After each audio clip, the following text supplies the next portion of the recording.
You issued a challenge to your team out there at Steam Toronto?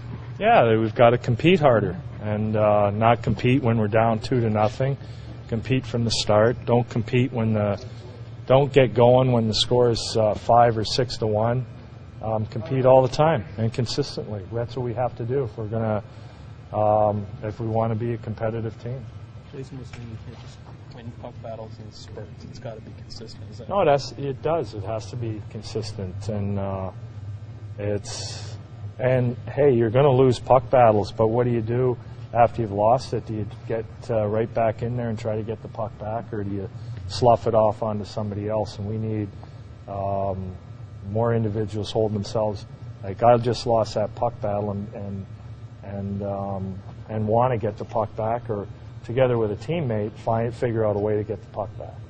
Some of it aren't even puck battles. Rob, there was the play in the game the other night. Kessel's coming down the right wing and puck basically stripped right off of him. That's a puck battle. They lift your stick. That's the battle. Isn't physical play. It's competing and wanting the puck. And those are the examples. They strip the puck from you and turn around and strip it right back. That's all you have to do. Why did you choose to single out Phil Kessel? Because he hasn't played well the last 10 games.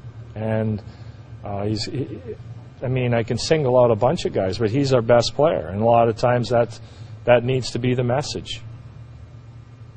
Ooh, if you get singled out, right, in professional sports.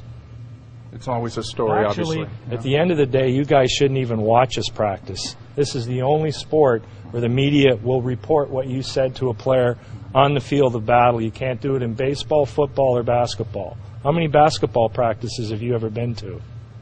None. You do it in baseball. What's that? You do it in baseball. Well, rarely. When do they practice? About 3 o'clock before the game. I get Yeah, sometimes. February and March.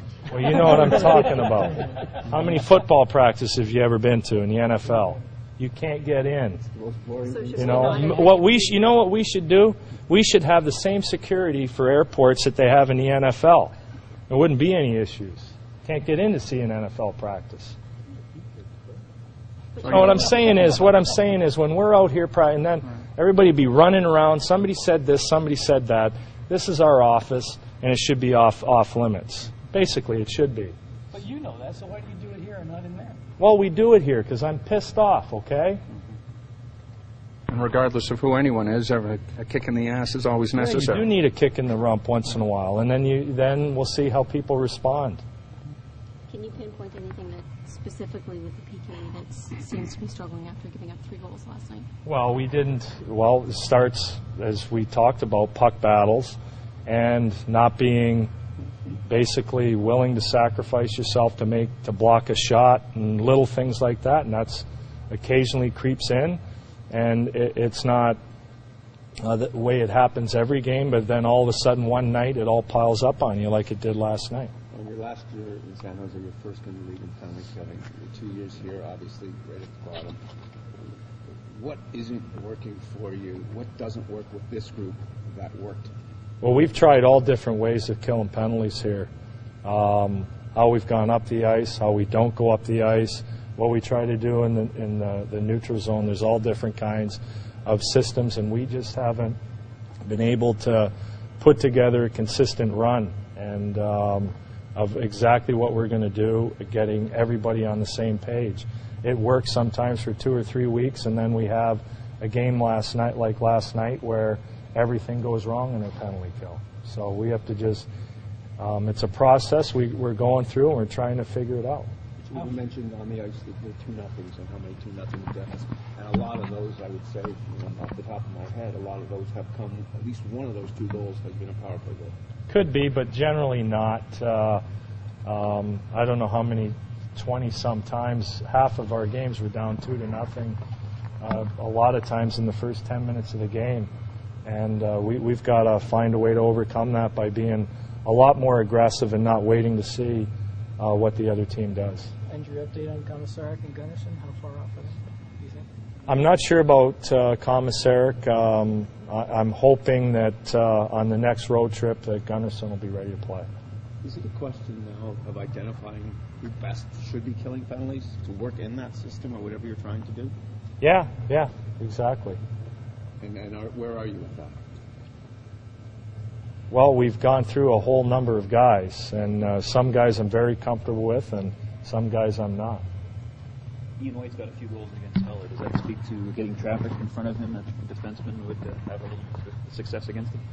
Yeah, but I mean, Ian's last goal that he scored the game in here is where he went hard to the net, and I forget who made the pass. I guess it was Stempy, but it was right at the.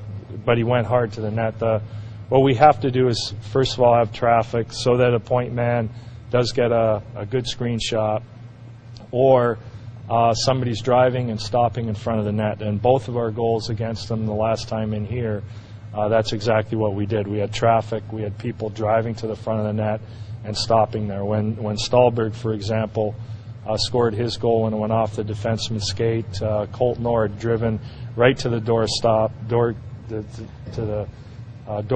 and stopped, and it went on. The defenseman had to go with him, and it went off his foot and into the net. So we need more of that. We need more traffic, more willingness to go into those dirty areas and pay the price. That's the only way. You're not going to beat, from what I've seen watching a lot of the goals against on Ryan this year, you're not going to beat him with clean shots, or it's going to be rare. It's usually with a scrambly situation in front of the net, and he doesn't quite see the puck, or he's been distracted somehow.